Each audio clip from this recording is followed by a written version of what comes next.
அறிவை கொடுத்ததோ துரோணரின் கௌரவம், அறிவை கொடுத்ததோ துரோணரின் கௌரவம், அவர் மேல் கொடுத்ததே அர்ஜுனன் கௌரவம்.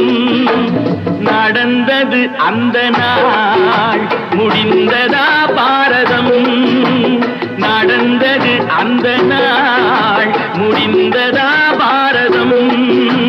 நாளைய பாரதம் யாரதன் காரணம்? நீயும் நானுமா?